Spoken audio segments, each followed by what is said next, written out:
When you have the highest, the deepest, the longest, the fastest, the strongest of anything in the world, people become obsessed. It's not a technical mountain, it's just a big mountain. And Mount Everest is obviously the highest mountain in the world, and as a result it brings people from all around the world. At 8,848 metres, it's a very big draw card. It is a dangerous place. You're in the Himalayas, you're in the mountain, you're a long way from help. You know, every beach in the world has a lifeguard. Most mountains in the world have mountain rescue. This is the biggest mountain range on earth and they've got nothing. So effectively, if you get in trouble on the mountain, there is very little medical support up there, and that's why there's so many fatalities and so many injuries that occur, especially on Everest and in the region.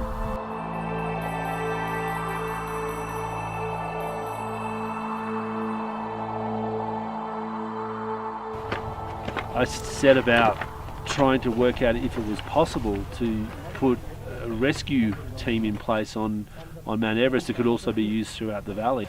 Camp 4 rescue team, Camp 4 rescue team. Okay, so what we have is one of the fixing team on Lhotse fell from the summit. He is now deceased at the base of Crampon Point at Camp 2, and they've requested a body recovery. Over. Having a dedicated team of high altitude Sherpas that are there predominantly to help people in need had never happened before. And we put together the world's first Sherpa rescue team on Mount Everest in the 2016 season. They were predominantly at base camp to facilitate rescues on Mount Everest. The Sherpas and I are effectively the eyes and ears of the Alpine Rescue Service, the first line of response for anyone in need on Mount Everest. Joining them is our elite paramedic Jeff Evans. Now, from our base camp setup, what we're able to do is track our team on the mountain, 5 Sherpas, and when they come across people that are in need of assistance, we can track them, assess the situation, apply basic first aid, and then call in a rescue helicopter as needed. So it's all done within a very small area here at base camp.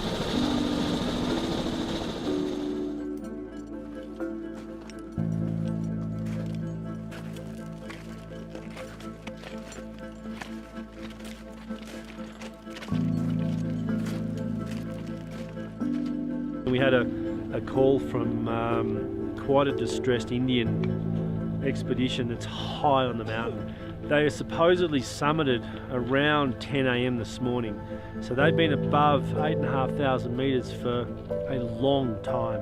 And unfortunately the death zone is that. I think by the time they got there, there's a significant chance they will have died. It's very awkward for a rescue team to receive a call like that, pleading for help, knowing that if you say no, 2 people will die. Saying yes, 6 people could die. Everest Base Camp to Sherpa Rescue Team, over. Mingma, last party, do you copy it over? Okay, so right now we've made a decision to send our 2 strongest rescuers up towards the balcony at 8,500 metres to try and save the lives of the Indian climber and guide. So I think at this point we either bring down someone with very bad frostbite, or unfortunately they'll be left on the mountain. Yeah. At this point it comes down to it's getting dark. Who will survive the night? Are there going to be any more cases, because we have another 100 plus people going up tonight? Best camp, Anthony, do you copy over? Please charge the battery. So our team were climbing up through the dark from the south summit, which is very, very high, and they were nearing 8,600 metres. They could actually hear Indian music playing.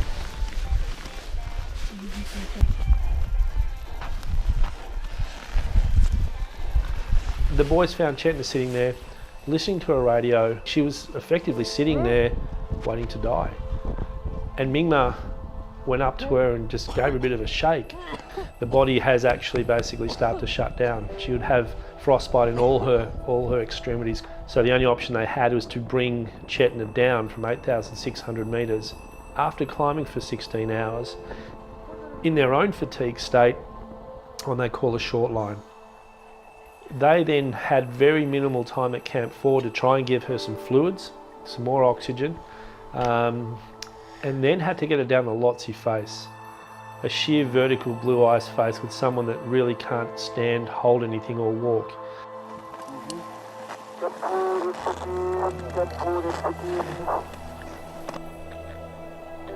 Remember, take your time, take your time, take your time. So she had extreme frostbite in her hands, feet, face. She had no dexterity, no balance. She hadn't had enough oxygen. That is an extremely dangerous situation. It's probably one of the most dangerous situations on Earth. The team managed to get her down to Camp 2, by which point we had coordinated a helicopter evacuation. Captain Andrew Gutzel from our rescue team flew up to Camp 2. I think when Chetna arrived at base camp, we saw the extent of her injuries.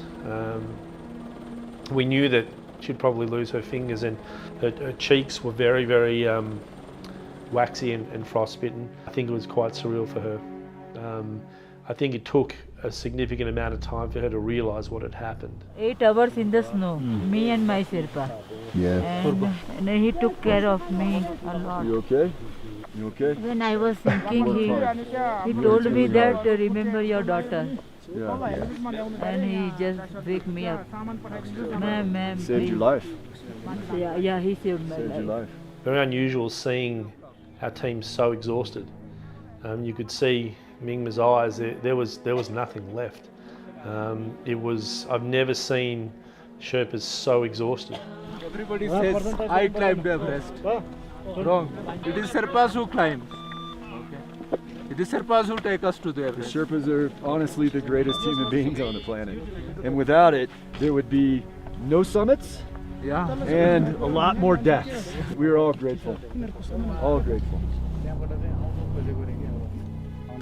Our Sherpa team, they managed to pull off 2 of the highest rescues in history. They're not heroes, they're rock stars. They really are. They're rock stars. And to us now, they're family, to all of us. The aptitude and dedication they exhibited in the most hostile environments on Earth, above 8,000 metres on Mount Everest, truly, truly remarkable.